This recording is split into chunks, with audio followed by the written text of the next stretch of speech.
사무엘상 17장 40절에서 50절. 손에 막대기를 가지고 시내에서 매끄러운 돌 5을 골라서 자기 목자의 제구 곧 주머니에 넣고 손에 물매를 가지고 블레셋 사람에게로 나아가니라. 블레셋 사람이 블레셋 사람을 앞세우고 다윗에게로 점점 가까이 나아가니라. 그 블레셋 사람이 둘러보다가 다윗을 보고 업신여기니 이는 그가 젊고 붉고 용모가 아름다움이라. 블레셋 사람이 다윗에게 이르되 내가 나를 기로 여기고 막대기를 가지고 내게 나오느냐 하고 그의 신들의 이름으로 다윗을 저주하고 그 블레셋 사람이 또 다윗에게 이르되 내게로 오라 내가 내 살을 공중의 새들과 들짐승들에게 주리라 하는지라. 다윗이 블레셋 사람에게 이르되 너는 칼과 창과 단창으로 내게 나오나 나는 만군의 여호와의 이름으로 내가 모욕하는 이스라엘 군대의 하나님의 이름으로 내게 나아가노라. 아멘. 오늘 여호와께서 너를 내 손에 넘기시리니 내가 너를 쳐서 내 목을 베고 블레셋 군대의 시체를 오늘 공중의 새와 땅의 들짐승에게 주어 온 땅으로 이스라엘의 하나님이 계신 줄 알게 하겠고 또 여호와의 구원하심이 칼과 창이 있지 아니함을 이 무리에 알게 하리라.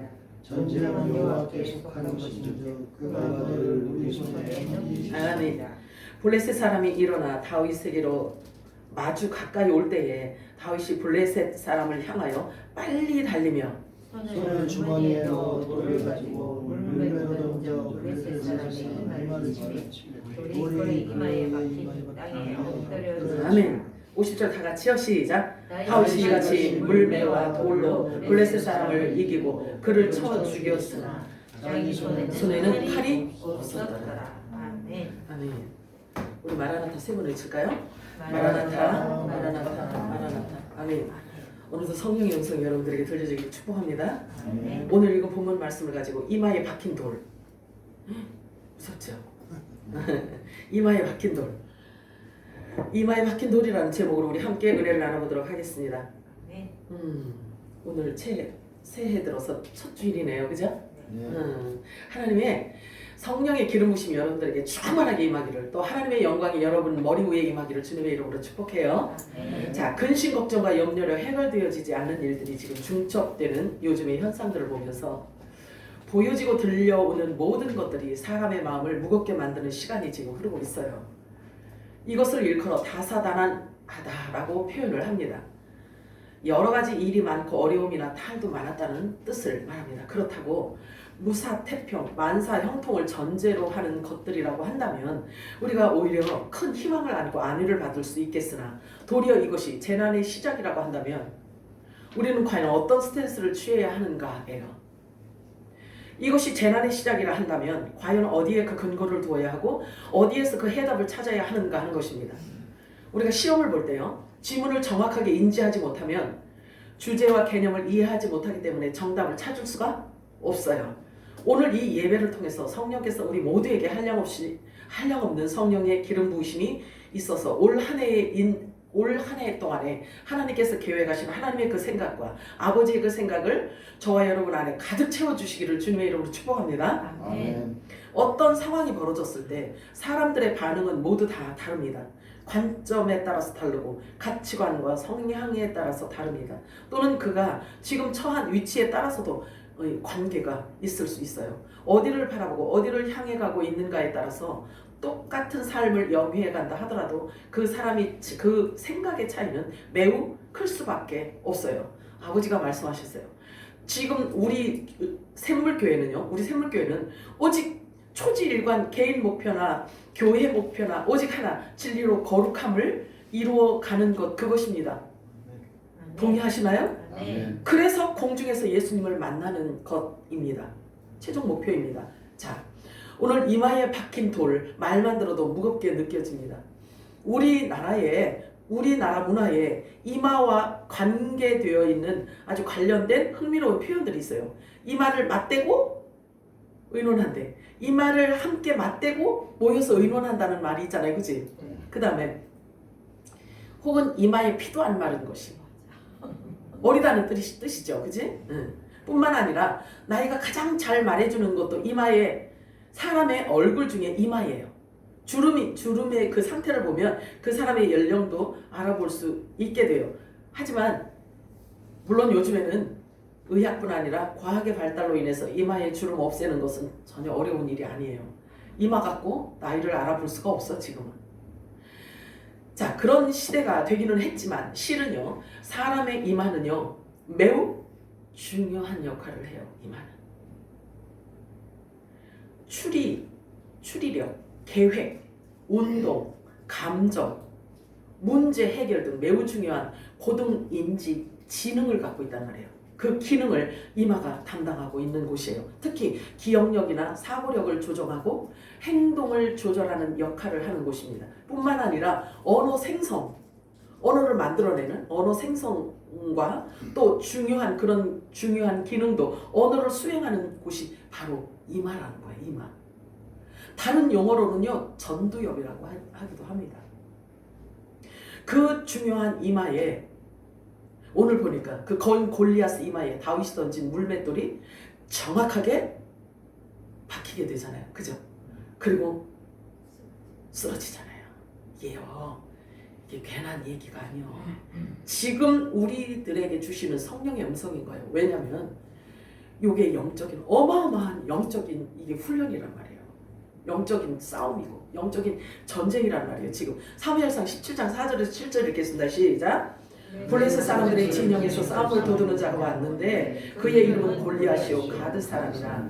그의 키는 6규빗 한 뼘이요 머리에는 놋 투구를 썼고 몸에는 비늘 갑옷을 입었으니 그 갑옷의 무게가 놋 5,000세겔이며 그의 다리에는 놋 각반을 쳤고 어깨 사이에는 놋 단창을 메었으니 그 창자루는 배틀채 같고 창날은 철 600세겔이며 방패든 자가 앞서 행하더라. 힘들지. 우리가 자주 읽지 않던 얘기라 좀 힘든데요. 이 골리앗은 가드 사람이에요. 가드 사람. 하나님께서 이스라엘 백성들에게 너희가 가나안 땅에 들어가면 반드시 그 7 족속을 쳐버리든지 내쫓든지 반드시 해야 된다. 하나님께서 명령을 하셨단 말이에요. 그래서 여호수아 11장 22절에 가보면 거인들로 표현한 이 아낙 사람들은 내쫓지 못했다고 해요. 아낙 자손들은 내쫓지를 못하고 이들이 차지한 장소가 있는데 가사, 아스도, 그 다음에 가드에 남겨두었다라고 해요. 이 거인들을 남겨뒀단 말이에요. 싹 없애라고 하나님께서 명령하셨는데 남겨두었기 때문에 이렇게 괴롭힘을 당하고 있는 거예요. 그들이 하나님의 말씀을 경홀히, 이스라엘 백성들이 하나님의 말씀을 경홀히 여겼기 때문에 불순종한 결과예요. 그래서 하나님께서 미리 말씀해 놓으셨단 말이에요. 만약에 너희가 그 원주민들을 다 7 족속들을 다 쫓아내지 않는다면 어떤 일이 있을 거냐면 하고 이렇게 말씀하셨어요. 민수기 33장 55절 읽겠습니다. 시작. 너희가 만일 그 땅의 원주민을 너희 앞에서 몰아내지 아니하면 너희가 남겨준 자들이 너희 눈에 가시와 너희 옆구리에 찌르는 것이 되어 너희가 거주하는 땅에서 너희를 괴롭게 할 것이요. 이렇게 이미 하나님께서 말씀하셨단 말이에요. 하나님은 뒤꾸시는 분이 아니고요. 한번 말씀하시면 반드시 이루시는 분이기 때문에 잊어버리면 안 돼요. 너희를 눈의 가시처럼 괴롭히게 될 것이고 그들이 너희 옆구리를 찌르는 고통의 원인이 될 것이라고 쉽게, 사실은 이게요. 이들을 내쫓는 일이 쉽고 간단한 일이 아니란 말이에요. 지난번에 제가 말씀드렸잖아요. 그들이 이 7 족속을 내쫓는, 그나마도 내쫓는데 몇 년이 걸렸다고 그랬어요? 16년이라는 그 긴 시간 동안에 그들을 내쫓았으면 쉽게 나가게 했어요. 그들이. 그잖아요. 근데 하나님께서는 명령하셨단 말이에요. 내쫓아라. 그 땅을 너희들에게 주었다 라고 말씀하시는 거예요. 우리 잘 알아야 돼요. 무엇이 선한 일이고 무엇이 착한지 이것도 분가를 잘해야 돼요. 선과 악을 분가를 잘해야 되는 거예요. 선과 악을. 하나님의 말씀은 온전히 선하시단 말이에요. 그런데 내가 볼 때는 그들이 그동안에 몇백 년 동안에 저들이 살았는데 저들을 내쫓는데 가슴이 아파, 미안해서 어떡하나? 그리고 안 내쫓아. 그럼 그게 착하고 선한 거예요? 불순종의 죄를 짓는 거지. 자, 그래서 하나님의 명하신 말씀이기 때문에 순종해야만 했어요. 그러나 그들은 순종하지 않았어요. 당시 아낙 족속들은 거인이라고 불렸어요. 그래서 가나안 땅을 정탐하고 돌아온 그 사람들이, 이스라엘 백성들이 그곳 가나안 땅에 사는 사람들을 보니까 얼마나 그들의 키가 장대하고 큰지 그들 앞에서 우리는 메뚜기와 같더이다. 이렇게 고백을 할 정도예요. 자, 민수기 13장 32절 33절 읽어볼까요? 시작. 이스라엘 자손 앞에서 그 정탐한 땅을 평안하이르되 우리가 도달하며 정탐한 땅은 그 거절을 성민이라 거기서 본 모든 백성은 심장이 장대하니 거기서 내린 후손인 아낙 자손의 거인들을 보았나니 우리는 스스로 보기에도 메뚜기 같은 그들이 보기에도 그와 같을 것이다. 모세를 통해서 이 애굽에서 이스라엘 백성들이 이제 끄집어냈잖아요. 나왔잖아요. 그래서 하나님께서 가나안 땅을 약속을 했기 때문에 이제 각 지파마다 대장들을 하나씩 뽑아가지고 그 가나안 땅을 미리 가서 정탐을 하고 오라고 했어요. 그래서 보냈는데 이 12명이 가가지고 보내서 갔다 왔는데 이렇게 우리는 그들 보기에 아마 메뚜기처럼 보였을 겁니다. 이렇게 이야기를 하는 거예요. 그러면 이렇게 말한 사람은 자기 보여지는 혼의 생각을 갖고 이야기를 하는 거잖아요. 하나님이 약속한 말씀은 있어 없어? 없어진 거예요. 자기 생각을 하는 거예요. 보는 대로 보여지는 대로 사람의 혼적인 생각을 갖고 말을 하는 거예요. 저와 여러분 이게 지금 우리 보고 하는 얘기요. 잘 들으셔야 돼. 우리는 보여지는 대로 보는 게 아니란 말이에요. 오늘 본문에 나오는 골리앗은 이 아낙 자손 거인의 족속이었던 거예요. 그래서 골리앗의 키를 6규빗 한 뼘이라고 이렇게 얘기하고 있네요. 2m 90을 얘기하는 거예요. 2m 90. 그가 입은 갑옷의 무게는 5,000세겔이라고 하고 있어요. 5,000세겔. 즉 57kg이라는 거예요. 입은 갑옷만. 그리고 그가 갖고 있는 창날의 무게가 철로 되어 있는데 600세겔이라고 말하잖아요. 철로 되어 있는데 600세겔. 7kg을 이야기하고 있어요. 이 창 하나만. 다윗의 나이는 여기 성경에 보면 다윗의 나이 아무리 찾아보니까 다윗의 나이가 없어요. 그러면 성경에 정확하게 기록되어져 있지 않기 때문에 그때 정확한 나이는 우리가 알 수는 없어요. 그러나 추측은 할 수 있어요. 왜냐하면 그 당시 전쟁에 나갈 수 있는 나이가 20세 이상이에요. 그런데 다윗의 형들 중에 셋째까지만 군대에 나갔어요. 셋째 형까지만 군대에 나갔단 말이에요. 그것을 고려해 본다면 다윗은 약 15세에서 약 한 13세에서 한 15, 16세 정도로 우리가 추정을 할 수가 있어요. 지금으로 보면 중학생이나 남짓했을 거예요. 중학생 정도 됐겠지요. 자, 사무엘상 17장 12절에서 14절 읽겠습니다. 시작. 유다 베들레헴 에브라 사람 이세라 하는 사람의 아들이었는데 이세는 사울 당시 사람 중에 나이가 많아 늙은 사람으로서 8 아들이 있는 중 그 장성한 세 아들을 사울을 따라 싸움에 나갔으니 싸움에 나간 세 아들의 이름은 장자 엘리압이요 그 다음은 아비나답이요 셋째는 삼마요 다윗은 막내라. 장성한 세 사람은 사울을 따랐고 전쟁터에 나갔다는 얘기예요. 이세의 아들 장자 이 3명의 아들이 전쟁터에 나가고 다윗은 막내라는 이야기죠. 자, 이 사울은 이스라엘의 초대 왕입니다. 그래서 신정 정치하던 이스라엘 백성들이 우리도 이제는 하나님이 통치하는 거 싫습니다. 그러니까 우리도 사람을 왕으로 세워달라고 때를 쓰니까 세워준 게 첫 왕, 이 사울의 첫 왕이란 말이에요. 그런데 유감스럽게도 이 첫 왕이 아주 강력한 아주 무적의 이웃의 이 아주 무적들을 만나서 지금 전쟁을 치르고 있는 중인 거예요. 그래서 다윗의 형들 중에 장성한 세 형들은 전쟁터에 나가 싸우고 있는데 아버지가 양치던 목동 다윗을 불러요.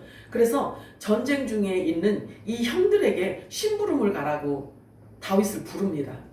자, 사무엘상 17장 16절에서 18절 읽겠습니다. 시작. 그 블레셋 사람이 40일을 조석으로 나와서 몸을 나타내었더라. 이새가 그의 아들 다윗에게 이르되 지금 내 형들을 위하여 이 볶은 곡식 한 에바와 이 떡 10덩이를 가지고 진영으로 속히 가서 내 형들에게 주고 이 치즈 10덩이를 가져다가 그들의 천부장에게 주고 내 형들의 안부를 살피고 증표를 가져오라. 자, 전쟁이 시작된 지가 이제 40일이 됐어요. 40일이 되었는데 다윗이 아버지 심부름을 딱 갔을 때 심부름을 갔단 말이에요. 그런데 40일 동안 전쟁 중이었는데도 어떤 일이 일어나지 않은 상태야. 그런데 지금과 같은 그때는 전쟁이 아니기 때문에 당시에는 활과 창으로 싸우는 전쟁이었어요. 그래서 산과 산을 이렇게 뭐죠? 이렇게 막을 두고 그래서 이 골짜기 모여서 이제 숨어서 이렇게 싸우는 그런 싸움이었단 말이에요. 사무엘상 17장 20절에서 23절 읽어볼까요? 시작. 다윗이 아침에 일찍 일어나서 양치기 지키는 자에게 맡기고 이새가 명령한 대로 가지고 가서 진영에 이른즉 마침 군대가 전쟁에 나와서 싸우려고 고함치며 이스라엘과 블레셋 사람들이 전열을 벌이고 양군이 서로 대치하였더라. 다윗이 자기의 짐 지키는 자 손에 맡기고 군대로 달려가서 형들에게 문안하고 그들과 함께 말할 때에 마침 블레셋 사람의 싸움 도두는 가드 사람 골리앗이라 하는 자가 그 전열에서 나와서 전과 같은 말을 하매 다윗이 들으니라. 다윗이 갔더니 이 상황을 지금 보고 있는 거예요. 이 상황을 지금 다윗이 발견을 합니다. 다윗이 아버지 심부름으로 그 싸움터에 갔을 때 마침 거인 골리앗이 큰 소리로 고함을 지르고 있어요. 나하고 붙을 사람 나와봐.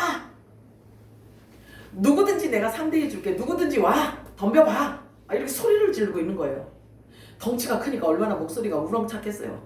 그럼 이 산 저 산 울려 퍼지고 이스라엘 군사들은 심히 두려워했다고 말하고 있어요. 심히 두려워했대요. 왜냐하면 무엇을 보고? 외관상으로 눈으로 보이는 것 때문에. 힘이 크고 힘이 센 것 같은 골리앗을 보고 그렇게 두려워한 거예요. 하나님의 선민인데도 불구하고. 자, 사무엘상 17장 24절 25절 읽겠습니다. 시작. 이스라엘 모든 사람이 그 사람을 보고 심히 두려워하여 그 앞에서 도망하며 이스라엘 사람들이 이르되 너희가 이 올라온 사람을 보았느냐? 참으로 이스라엘을 모욕하러 왔도다. 그를 죽이는 사람은 왕이 많은 재물로 부하게 하고 그의 딸을 그에게 주고 그 아버지의 집을 이스라엘 중에서 세금을 면제하게 하시리라. 자, 이게 지금 사울 왕이 걸은 거예요. 자, 나와서 저 골리앗과 싸워서 이기면 부자 그대 땅을 막 띄워줄 것이고 내 딸을 그에게 주겠다는 거예요. 이 골리앗하고 싸워서 이기면 이것을 지금 걸은 거예요. 뿐만 아니라 세금까지 면제해 주겠대요. 세금까지. 아, 주여. 그런데 다윗이 이런 거 셈이 나서 나갔을까? 아니지. 자, 이런저런 말을 듣고 있던 이 다윗이요, 이스라엘을 모욕하는 저 블레셋 사람을 그냥 놔두고 볼 수가 없어요. 그래서 영적인 거룩한 분노가 생긴 거야. 사무엘상 17장 26절 읽습니다. 시작.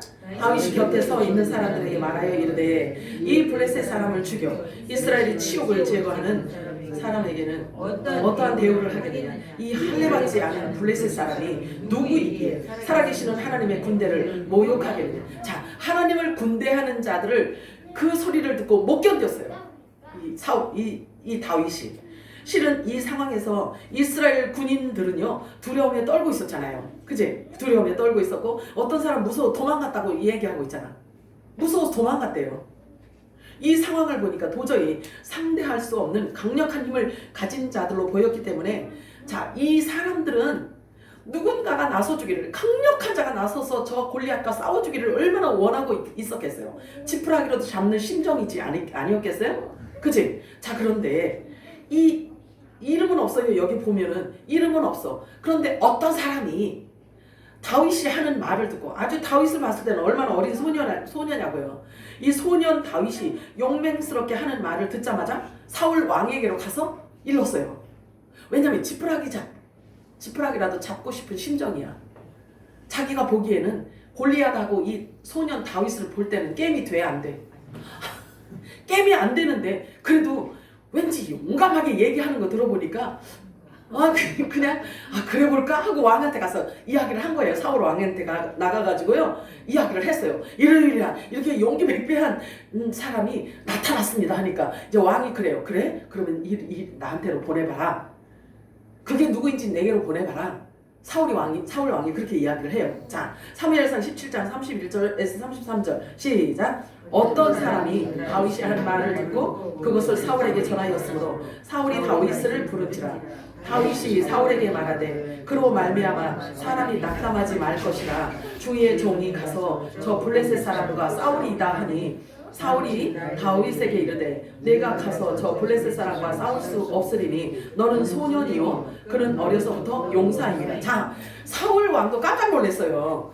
사울 왕도 놀래기를 아니 용기 백배하게 이야기해서 어떤 막 저 골리앗만큼이나 이제 상대성이 있나 골리앗만큼이나 큰 사람인 줄 알았는데 보니까 아니 세상에 소년 다윗이야. 그러니 이 사울 왕도 얼마나 놀랬겠냐고. 그러니까 달래요.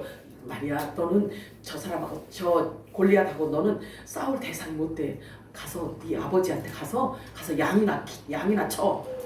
이렇게 달래는 거예요. 자, 그래서 이스라엘 왕 사울이 소년 다윗에게 말하기를 내 마음은 참으로 고맙지만 저 골리앗은 내가 상대할 그런 만만한 사람이 아니다.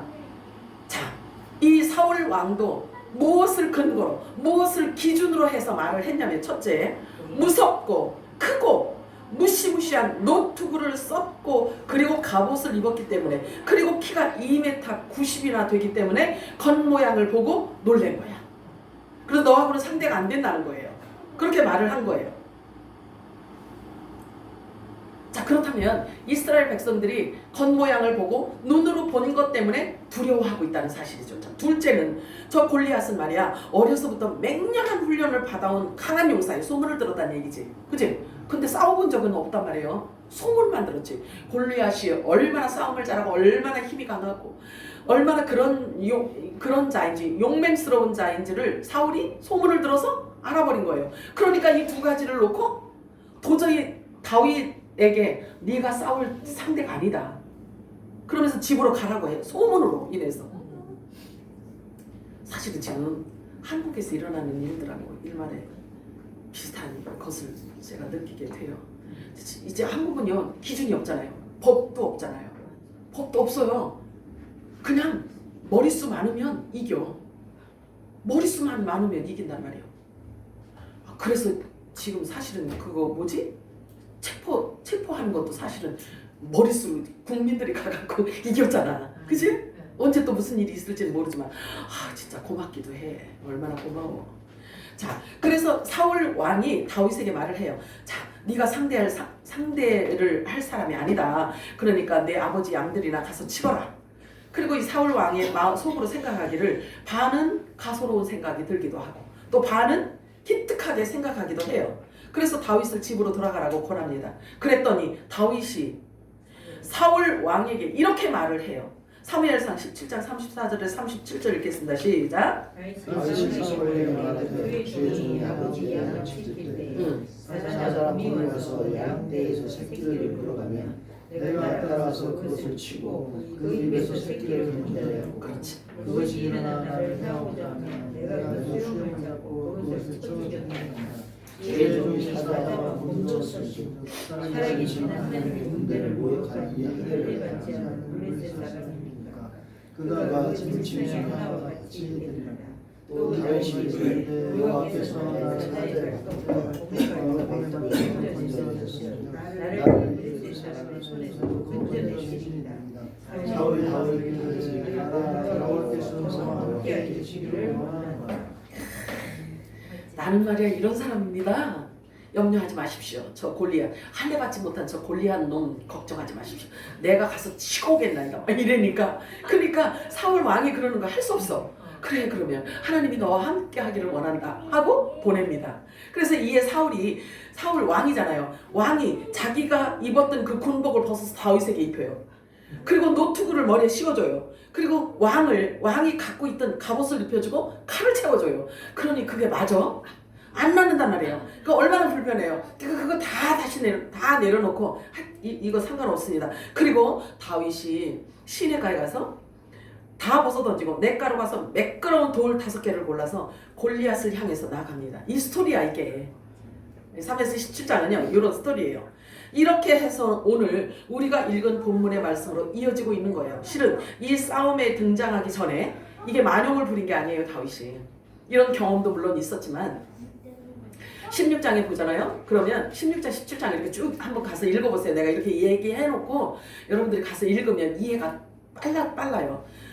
이미 왕이 기름 부음을 받는 왕의 기름 부음을 받은 자야. 이미 이 싸움에 나가기 전에 왕의 기름 부음을 받은 상태이기 때문에 하나님의 영이 다윗을 잡고 있는 상태란 말이에요. 그러니까 그 용기 100배 해서 성령께서 싸우게 하니까 이기는, 성령이 이기신 거란 말이에요. 영적인 싸움이라고요. 지금 우리의 싸움이 영적인 싸움이라고. 우리의 삶이 지금 영적인 싸움이에요. 자, 그래서 영적 전쟁은요, 성령의 기름 부음이 없으면 이길 수가 없어요. 영적인 싸움은. 사무엘상 16장 13절 읽어볼까요? 시작. 사무엘이 기름 뿔병을 가져다가 그의 형제 중에서 그에게 부었더니 이 날 이후로 다윗이 여호와의 영에게 크게 감동되니라. 사무엘이 떠나서 라마로 가니라. 사무엘이 여러 가지 역할을 하고 있다고 그랬잖아요. 왕의 역할도 하고 제사장의 역할도 하고 그리고 그 마지막 사사 역할도 하고 있었다고 했잖아요. 그래서 왕에게 기름을 붓는 거란 말이에요. 그래서 다윗 하나님께서 이세의 아들이 8명이 있었는데 그 큰아들이 너무나 아주 그 출중하게 생겨서 이 사무엘이 하나님 이 큰아들이 왕이 될 자인가요? 하고 그에게 기름을 부으려고 했더니 하나님께서 No thank you. 너는 외모를 보고 그렇게 생각하지만 아니다 라고 해요. 그래서 이 사무엘이 그 이세의 집에 갔을 때 8명 아들이 8명이어야 되는데 한 명이 없단 말이에요. 그 한 명은 다윗이 막내 다윗이야. 근데 어디 갔냐면 들녘에서 양을 치고 있었어. 그러니까 그 훌륭하고 출중한 그 사무엘이 왔는데도 불구하고요, 자식 측에 끼지도 못했어. 거기 끼지도 못하고요, 들녘에 나가 있던 다윗이야. 무슨 얘기인지 알아요? 사무엘하고 다윗하고 헷갈리면 안 돼? 자, 그래서 그러니까 어떻게 보면은 자식 취급도 못 받아. 아니 사무엘이 그 훌륭한 하나님의 종 사무엘이 와가지고요 자녀들에게 축복을 주려고 왔는데 그 자리에 다윗이 없어. 다윗이 없다. 이새도 되게 편애했나 봐. 근데 다윗 막내는요 그냥 덤의 인생이라고 그냥 하나님의 사람이 있는데도 같이 축복받는 그 자리에 앉게도 안 해줘. 없었단 말이에요. 그런데 사무엘이 그러잖아요. 하나님께서 얘도 아니고 얘도 아니고 얘도 아니다. 근데 하나가 또 있을 텐데 그러면 이 7명이 아니라면 분명히 하나님이 여기 가서 왕으로 기름을 부으라고 했는데 왜 7명 다 안 된다고 하시지? 자녀들이 이새한테 물어보는 거예요. 너의 자녀가 지금 7명이 다냐? 그러니까 이새가 그래. 아버지가 그래. 아닙니다. 한 사람이 또 있긴 있는데 말째로 있습니다. 그 자식 취급도 안 한 거예요. 말째가 있습니다. 근데 그 말째는 지금 그럼 그 말째는 어디 갔냐? 그러니까 사무엘이 물어보니까 지금 들에서 양을 치고 있습니다. 당장 데려가라. 그를 데려오기 전에는 내가 입에다가 밥 한 숟갈도 안 먹겠다. 이렇게 사무엘이 이야기를 한다. 그래서 그 다윗이 딱 오니까 성령께서 이 속에서 말씀하시는 거예요. 저가 내 마음에 합한 자다. 저에게 왕으로 기름을 부어라. 이렇게 말씀하셔서 이미 있잖아요. 왕으로서의 기름이 부어진 상태야. 그래서 하나님의 영, 성령의 감동을 지금 받고 있단 말이에요. 그런 상태에서 지금 전쟁터에 나간 거야. 그러니까 성령께서 이기시는 거지. 전쟁은 하나님께 속해 있다고 했잖아요. 다윗이 무슨 입으로 하나의 일개 목동밖에 안 되는데 어떻게 그 싸움에서 지가 이길 수 있냐고요. 이것은 영적인 싸움이고 전쟁은 하나님께 속하였고 하나님께서 이긴다는 것을 만인이 보는 데서 지금 드러내신 거예요. 싸움이 벌어지고 40일 동안 아무도 나서는 사람이 없었는데 갑자기 겨루어보겠다고 이스라엘 쪽에서 한 사람이 나왔단 말이에요. 나타나니까 골리앗이 바짝 긴장을 하지 않겠어요? 40일 동안 아무 소리 안 하고 있다가 웬일이지? 그래가지고 강력한 누군지 이게 긴장이 될 거 아니겠어요. 그래서 강력한 이제 방패를 든 자를 앞에 딱 세우고 지는 뒤에 이렇게 숨어서 가는 거예요. 다윗에게 이렇게 막 다가옵니다. 근데 처음에는 얼마나 무서운 사람이길래 나를 상대로 싸우겠다고 나오나 하고 굉장히 궁금하고 긴장을 했을 거예요. 그런데 다윗하고 가까이 오니까 다윗이 눈에 들어올 게 아니겠어요? 환하게 보일 거 아니겠어요? 세상에. 그랬더니 다윗의 모양을 보니까 막대깨비 하나 들고 와. 아니 막대깨비 하나 들고 오는 거예요. 참 거인 골리앗의 눈에 이 어리고 앳된 소년 다윗이 눈에 선명하게 들어오는데 그 모습을 보니까 손에 막대기깨비 하나 들고 오는 그 모습을 보고 또 어이가 없는 거예요. 하도 어이가 없어서 비웃으면서 다음과 같은 괴성을 질러요.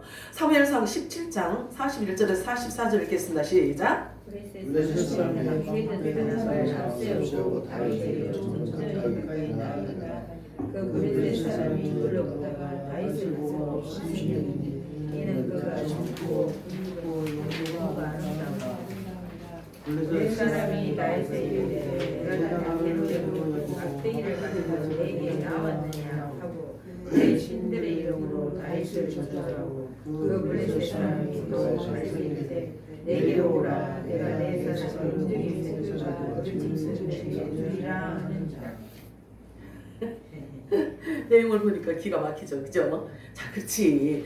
아니 세상에 이 거인 골리앗이 2m 90이나 되는 이 골리앗이 이 소년 다윗을 보고 막대깨비 하나 이렇게 들고 덜렁덜렁 나오는 모습을 보고 얼마나 어이가 없겠어요. 그러니까 네가 나를 개로 여기냐? 네가 나를 지금 개로 여기고 막대깨비 하나 들고 나오느냐? 내가 오늘 네 목을 쳐서 공중의 새들에게 너를 새밥으로 내가 주겠다 이러잖아요.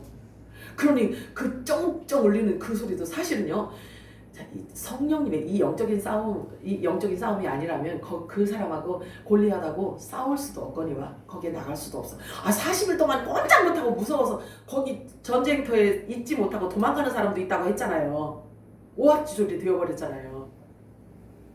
자, 요 당시 블레셋 우상은요 다곤신이에요. 다곤신. 성경에서 다곤신이라고 보셨죠? 읽어보셨죠?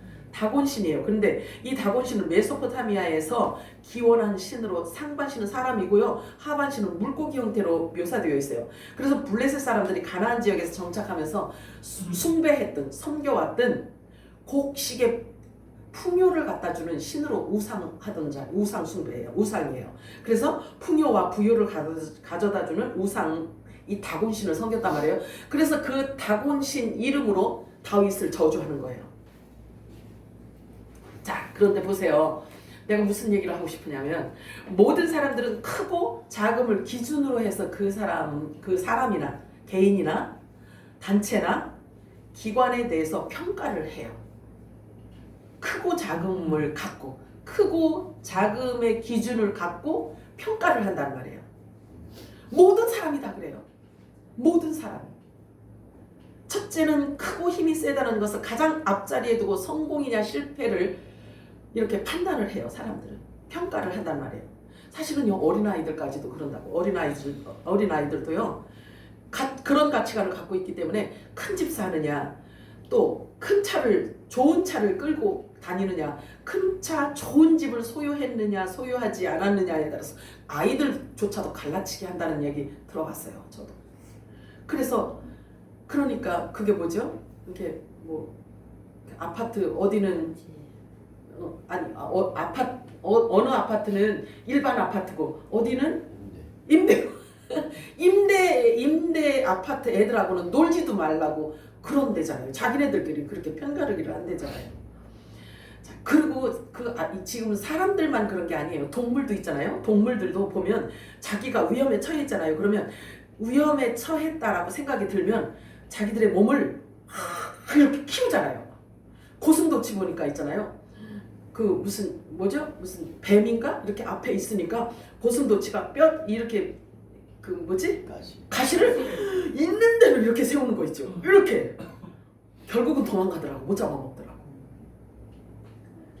자, 그래서 이제 막 자기 몸을 키워서 까불지 말라는 거지. 그래서 당장 내 앞에서 꺼져. 나는 말이야 이렇게 큰 사람이야 하고 이렇게 짐승들, 동물조차도 그러잖아요. 개가 막 짖을 때 왜 짖는 줄 아세요?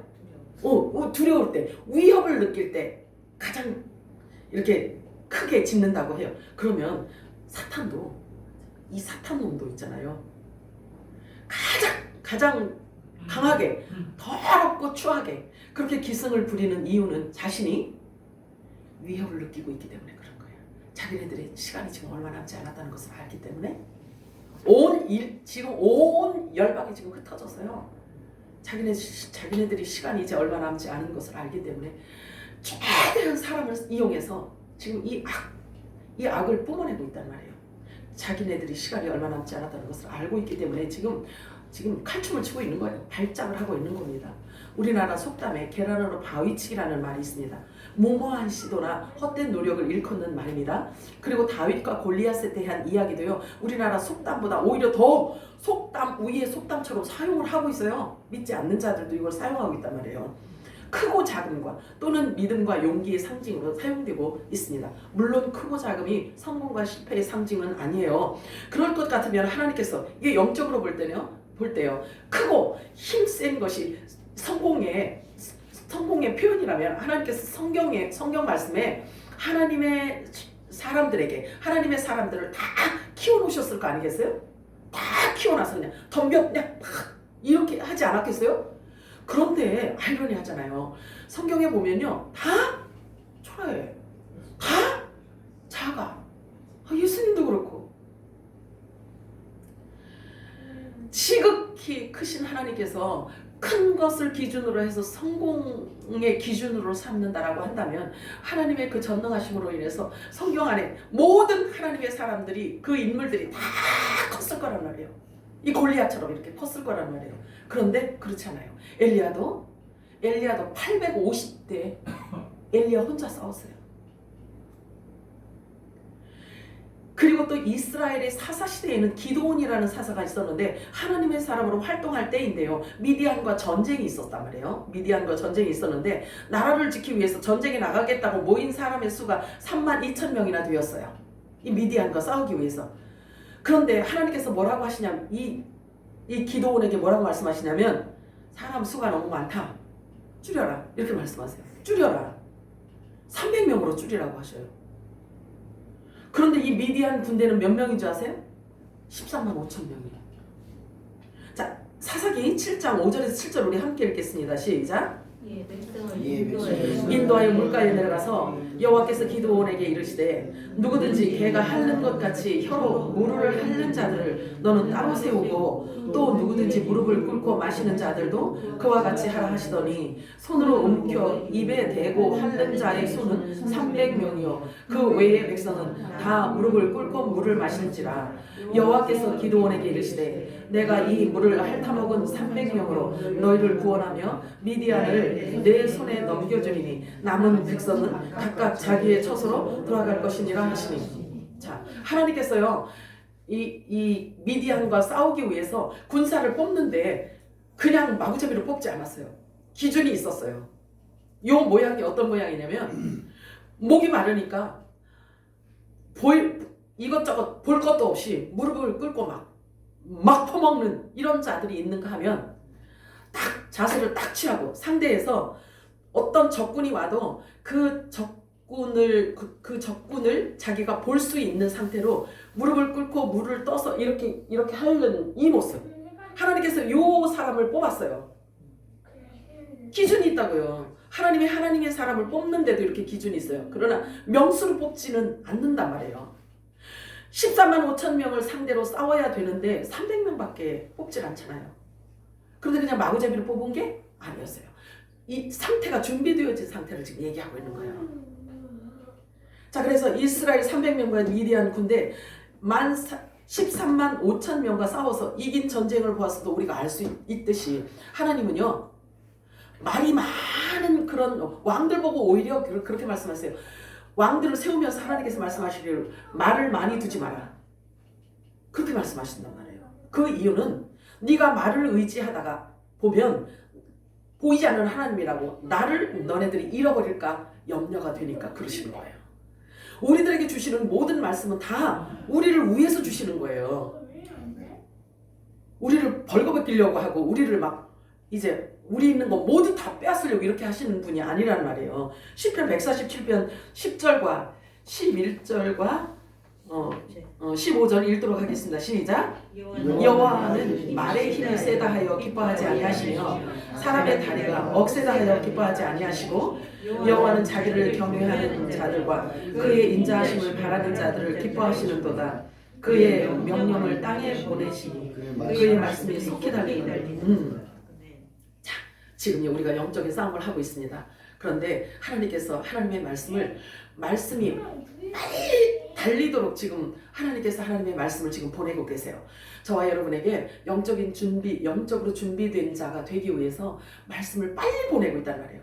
그래서 지금 그리스도의 옷을 지금 입히고 있단 말이에요. 왜? 하나님의 나라 완성할 때가 가까워졌기 때문에 그래. 이마에 돌을 던져야 할 때가 됐기 때문에 그래서 그러는 거예요. 자, 이사야 31장 1절 3절 읽겠습니다. 시작. 도움을 보라. 애굽으로 내려가는 자들은 화 있을진저 그들은 말을 의지하며 병거의 많음과 마병의 힘이 강함을 의지하고 이스라엘의 거룩하신 이를 앙모하지 아니하며 여호와를 구하지 아니하나니 애굽은 사람이요 신이 아니며 그의 말들은 육체요 영이 아니라 여호와께서 그 손을 드시며 돕는 자도 넘어지며 도움을 받는 자도 엎드러져서 다 함께 멸망하리라.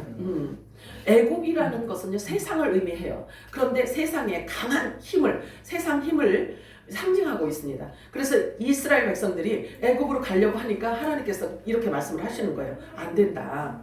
거기는 그들은 사람이라. 그들은 하나님이 아니다. 이렇게 말씀하셔요. 시편 20편 7절 읽어볼까요? 시작. 어떤 사람은 병거, 어떤 사람은 말을 의지하나 우리는 여호와 우리 하나님의 이름을 자랑하리로다. 아멘이에요? 이렇게 흉흉할 때일수록 우리는 말씀으로 돌아와야 되고 예배, 우리의 기본 자세를 잘 취해야 되는 거예요. 시편 146편 3절 읽겠습니다. 시작. 귀인들을 의지하지 말며 도울 힘이 없는 인생도 의지하지 말지니. 아멘. 스가랴서 4장 6절 읽겠습니다. 시작. 그가 내게 대답하여 이르되 여호와께서 스룹바벨에게 하신 말씀이 이러하니라.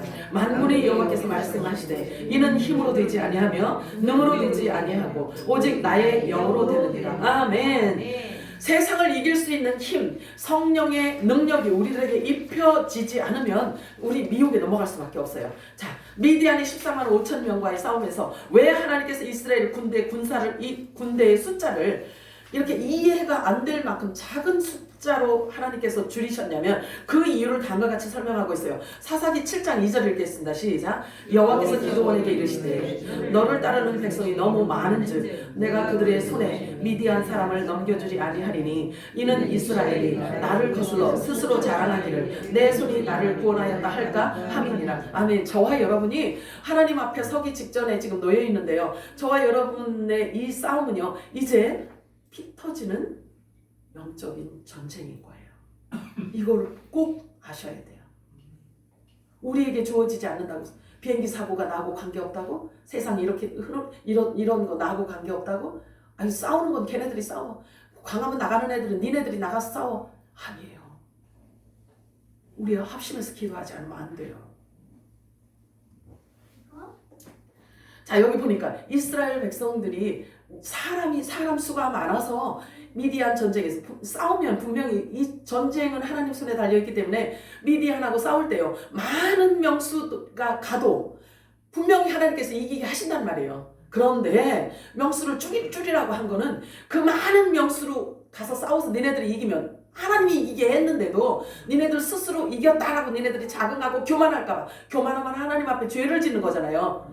교만은 패망의 성공이라고 했잖아요. 그래서 하나님 앞에 죄를 짓지 않게 하기 위해서 하나님께서 이렇게 하시는 거예요. 저와 여러분이 이해되지 않는 상황이 주어지는 것 원망할 게 아니라 하나님의 관점으로 나를 객관적으로 한번 쳐다볼 수 있는 영적인 눈을 여러분들이 갖게 되잖아요. 그러면 여기까지 인도하신 하나님께서 나를 공중에서 주님 만나는 그때까지 나를 이끌어 가시는 하나님의 그 은총의 손길을 여러분들이 볼 수 있게 돼요. 영적인 눈이 여러분들이 떠지고 예민해지기를 축복합니다. 자, 교만할까봐 그렇게 명수를 줄였다고 말씀을 하셔요. 자, 그래서 그 좋은 예로 오늘 본문을 통해서 우리에게 큰 교훈을 주고 있습니다. 본문입니다. 사무엘상 17장 45절에 47절 읽겠습니다. 시작. 너는 칼과 창과 난장으로 내게 나아오리라. 나는 만군의 여호와의 이름 보고 내가 모욕하는 이스라엘 자의 하나님의 이름으로 내게 나아가노라. 오늘 여호와께서 너를 내 손에 지니시니 내가 너를 쳐서 내 목을 베고 그래서의 군대의 시체를 오늘 공중에 세워 땅의 주장에 두고 온 땅으로 이스라엘의 하나님이 계시니를 알게 하겠고 또 여호와의 구원하심이 칼과 창이 있지 아니함을 이 무리에게 알게 하리라. 전쟁은 여호와께 속한 것이요 그가 너를 우리 손에 넘기시리라. 네. 자, 명수가 관계없단 말이에요. 명수가 관계없어요.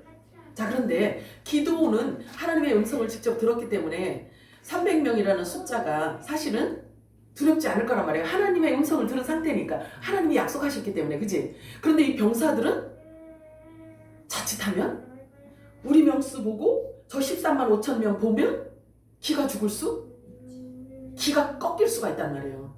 기가 꺾일 수가 있다고요. 그래서 이 리더자의 역할이 그만큼 중요한 거예요. 하나님의 말씀을 선포하고 하나님의 말씀 믿음으로 선포하는 사람이 굉장히 중요한 거예요. 자, 오늘 우리가 읽은 본문은요, 하나님이 선택한 선민 이스라엘과 블레셋 나라와의 전쟁을 기록한 것입니다. 그런데 이 블레셋은요, 창세기 10장에 가서 보면 이 블레셋은 노아의 아들 함의 후손이에요. 함의 후손. 그런데 이 블레셋 나라는요, 항상 이스라엘을 괴롭히는 나라로 성경에는 등장하고 있습니다. 사무엘상 17장 48절에서 50절 읽겠습니다. 시작. 블레셋 사람이 일어나 다윗에게 마주 가까이 올 때 다윗이 블레셋 향하여 빨리 달리며 손을 주머니에 넣어 돌을 가지고 물매로 던져 블레셋 사람의 이마를 치매 돌이 그 이마에 박히니 땅에 엎드러지니라. 다윗이 이같이 물매로 돌로 블레셋 사람을 이기고 그를 쳐 죽였으나 자기 손에는 칼이 없더라. 칼이 없어요. 칼이 없어요. 그리고 호주머니에 돌만 있어요. 자, 그러면 이게 너무나 궁금했어요. 그래서 제가 히브리어, 헬라 이게 원문 이렇게 쭉 다 찾아서 제가 본 결과 이게요, 지금 우리들에게 주시는 메시지야. 우리들에게 주시는 메시지예요. 이 물매와 돌이라는 것은 뭘 의미하냐면요, 물매는 히브리어로 휘장이라고 해요. 휘장이 뭐죠? 예수님의 몸이라고 했잖아요. 그치?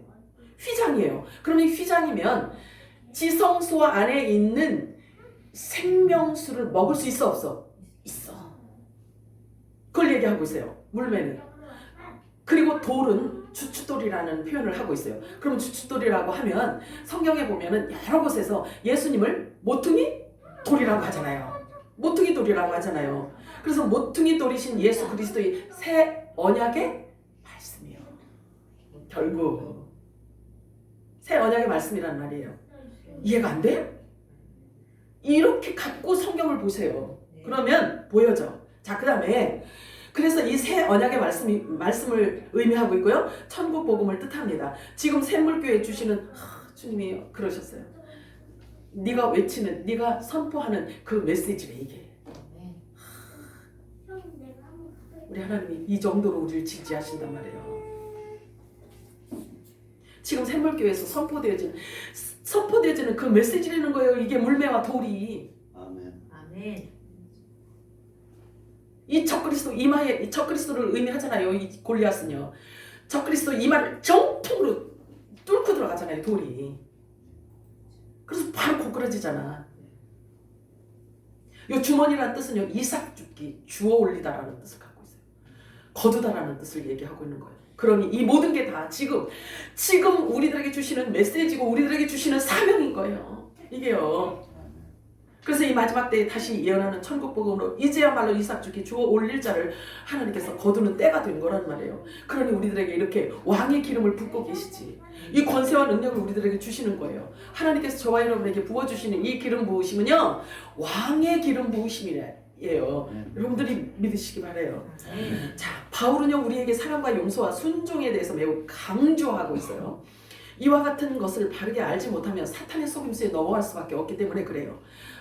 사람들이 말하는 사랑, 이 달콤한 이 사랑을 가지고 진리를 모르면요, 그 사랑 갖고 속아 넘어갈 수가 있어요. 그래서 우리는 사탄의 깊은 것까지, 사탄의 목적과 괴계까지 우리는 분명히 알아요. 사탄은 거짓과 술수의 전문가이기 때문에 그렇습니다. 그래서 정신줄을 놓으면 안 돼요. 그리고 저와 여러분은 이제 사람을 볼 때 겉모습을 보면 안 돼. 그 속사람을 보라고 했어요. 자, 사탄은요, 항상 틈새를 노리고 있어요. 그리고 목적 달성을 위해서는요, 마음을 다하고 목숨을 다하고 뜻을 다해서 사람을 속여요. 이 사탄은. 그리고 사람을 통해서 사람의 지성, 사람의 마음, 사람의 사고, 그 사람의 성질, 그리고 그 사람의 인지 능력을 사용해서 사탄은 자기의 목적을 달성하고 있어요. 잠도 안 자고 사탄은 지금 일을 하고 있단 말이에요. 그러니 우리가 잠자면 되겠어요? 안 되겠어요?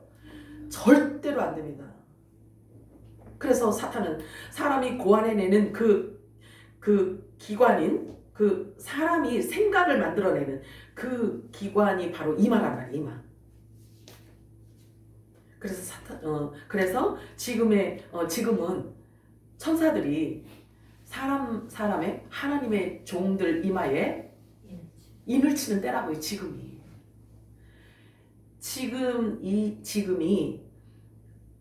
하나님의 천사가 하나님의 종들의 이마에 인을 치고 있는 때가 지금이란 말이에요.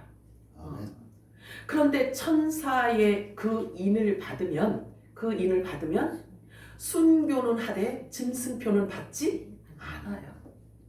그래서 지금은 천사들이 부지런히 다니며 성전 안에 있는 그 하나님께서 정해주신 그 처소가 있단 말이에요. 그래서 저들에게는 이마에 전부 다 가서 이마에 인을 쳐라. 천사의 도장이 지금 찍히고 있는 때란 말이에요. 그럼 아들들은 우리들은 이미 성령으로 세례를 받은 상태란 말이에요. 그래서 속사람이 부활의 영으로 이미 바뀌어버린 상태란 말이에요. 자, 그래서 이제 저와 여러분은요, 제가 금요일에 말씀드렸듯이 저와 여러분은 이제 종이 아니기 때문에 종들처럼 쭈그리고 쭉 문을 이용하는 게 아니에요. 요셉의 문, 왕의 문을 사용하여야 합니다.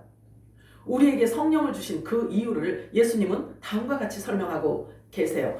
요한복음 20장 22절에서 23절 읽어볼까요? 시작. 이 말씀하시고 그들은 일어나서 숨을 내쉬며 이르되 성령을 받으라. 너희가 누구의 죄든지 사하면 사하여질 것이요 누구의 죄든지 그대로 두면 그대로 있으리라 하시니라. 믿으시나요? 아멘. 이게 누구에게 주시는 메시지야? 우리에게 주시는 메시지예요. 자, 마가복음 16장 17절에서 18절 시작. 믿는 자들에게는 이런 표적이 따르리니 곧 그들이 내 이름으로 귀신을 쫓아내며 새 방언을 말하며 뱀을 집어 올리며 무슨 독을 마실지라도 해를 받지 아니하며 병든 자에게 손을 얹은즉 나으리라 하시더라. 아이고, 병이 안 나면 어떻게 창피해서 어떻게 해? 그거는 네 생각이고 우리들에게 이렇게 말씀을 하고 계시잖아요. 그래서 여기 원문에 보면 뱀을 집어 올린다라는 뜻이 뭐냐면 독사 있는데 쫓아다니면서 독사를 집어 올리라는 얘기가 아니라 요 얘기가 뭔 얘기냐면 치워버리다, 없이 하다, 제거하다, 죄를 속하다라는 뜻인 거예요. 그래서 율법 아래 있는 흑암 아래 율법 아래 있는 자들에게 영원한 복음, 다시 예언하는 하나님의 약속의 말 천국 복음을 주게 되면 그가 자유를 얻는다는 것을 얘기하고 있는 거예요. 자, 이 러시아 이 말씀이 하게 되네. 안 할 줄 알았는데. 자, 하나님께서 드론에 대해서 자꾸 저에게 이렇게 감동을 주셔요. 그럼 드론에 대해서 하나님께서 드론에 대해서 말씀을 주시면 나는 그거 가지고요 하나님의 말씀을 막 찾아야 되잖아요. 그걸 뭘 갖고 비유를 하시는지에 대해서 찾아야 되잖아. 우리 하나님 그렇게 하신다. 그러면 뭘 어떻게 찾아야 될지 성령께서 감동 주시지 않으면요 못 찾아요. 그래서 그냥 적어놓고요 몇 날 며칠 몇 달까지 가요. 모르면 그렇게 가요. 근데 러시아군 지금 러시아하고 우크라이나하고 지금 계속 싸우고 있잖아요. 그치? 근데 우크라이나 이렇게 우크라이나 땅을 점령하기 위해서 러시아군을 이렇게 보냈잖아요. 북한 군인들도 보내고. 그런데 이 드론이 우크라이나에서 띄운 이 드론이 적군이 어디에 숨어 있는지 보기 위해서 드론으로 계속 이렇게 살피고 있단 말이에요. 이렇게 쭉 살피고 있어요. 쭉 살피고 있는데 이 드론에 잡혔단 말이에요. 한 사람이 잡혔는데 땅을 파가지고 거기에 숨어 있는 이 러시아 군을 발견을 한 거예요. 그런데 평소에는 왜냐면 거기에 그 드론이 그냥 돌아다니는 게 아니야. 적군을 발견을 하면 드론에 있는 폭탄이 있단 말이에요. 그 폭탄을 거기다 정확하게 떨어뜨린단 말이에요. 그래서 정확하게 죽인단 말이에요. 항상 그래왔던 그 드론이 그 적군을 보니까 이렇게 반드시 누워있는 상태야. 그러니까 이제 상처를 받았다는 얘기지? 그런데 그 적군을 보고 이 드론이 이렇게 계속 이렇게 살펴보는 거예요. 그러니까 이 러시아 이 군인이 그럼 말하자면 적군이잖아. 네.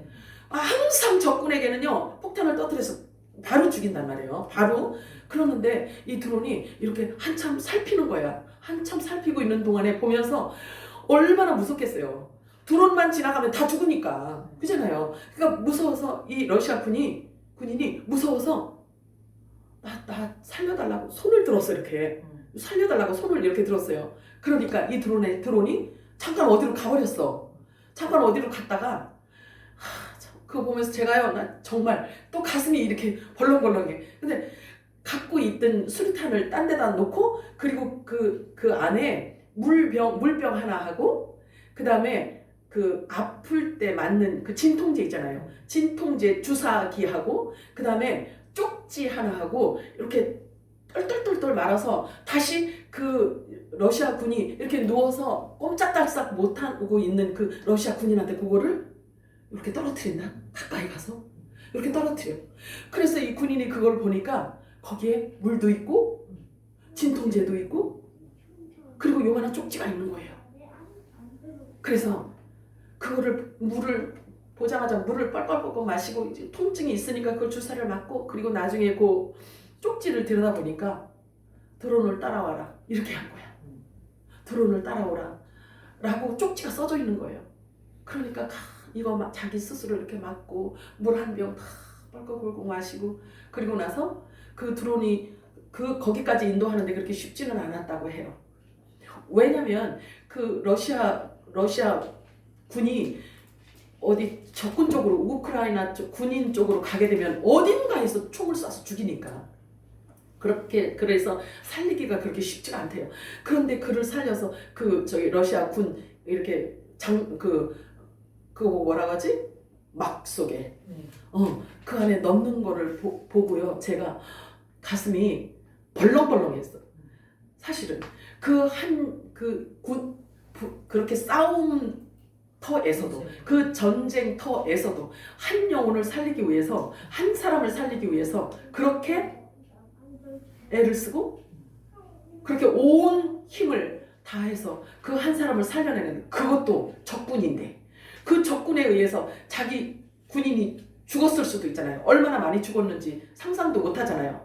그런데도 그 영혼 하나 살리기 위해서 그렇게 온 힘을 다해서 그렇게 하는 것을 보고 제가요, 나는 뭐 하는 건가 싶더라고요. 진짜 나는 뭐 하는 거지? 진짜로 정말 이제 가슴이 너무 막 무너지는 것 같았어요. 나는 너무 하는 게 없구나. 내가 그리스도의 마음을 가졌다고 하는데, 내가 하나님의 아들이라고 하는데, 내가 천국의 시민권을 가진 자라고 하는데, 과연 내가 영혼들을 바라볼 때, 사람을 내가 바라볼 때 어떤 관점으로 바라보길래, 어떤 관점으로 바라보고 있는가? 제가요 그걸 돌이켜보니까요 가슴이 너무 아픈 거예요. 너무 죄송하고, 내가 배고프면은 배고파서 절절매고, 어지럽다고 손발 떨린다고 먹을 거 찾아다니고 이러면서 그 죽어가는 영혼들, 사실은 지금 저들이 좋은 옷을 입고 좋은 차를 타고 좋은 집에서 살고 있지만 저들의 영혼은 음부지옥, 영원한 음부지옥으로 갈 생각을 하면 그 안에 그들은요 그 헛헛함을요 우리가 상상도 못할 만큼 허전하단 말이에요. 그들의 울부짖는 그들의 영혼 소리를 우린 지금 못 듣고 있는 거야. 들어야 되는데. 자, 주님께서 우리들에게 주신 권세입니다. 이 말씀을 또 예수님께서 우리들에게 말씀하십니다. 누가복음 4장 18절 19절 읽겠습니다. 시작. 복음을 전하게 하시려고 내게 기름을 부으시고 나를 보내사 포로된 자에게 자유를, 눈먼 자에게 다시 보게 함을 전파하며 눌린 자를 자유롭게 하고 주의 은혜의 해를 전파하게 하려 하십니다. 아멘. 아버지가 나를 세상에 보내신 같이, 예수님께서 말씀하십니다. 아버지가 예수 그리스도를 이 땅에 보내신 것 같이 나도 그들에게 아버지의 모든 말씀을 다 주었나이다. 그들을 세상에 또 보냈나이다. 그리스도의 사신으로 저와 여러분이 이 땅에 지금 이렇게 존재하고 있습니다. 저와 여러분을 통해서 올 한 해도 아버지의 마음을 가득 담아서 이 땅에 쏟아놓는 그 사명을 잘 감당하시는 승리하는 한 해가 되시기를 주님의 이름으로 축복합니다. 사랑하는 거 배송하신 하나님 아버지 고맙고 감사합니다. 하나님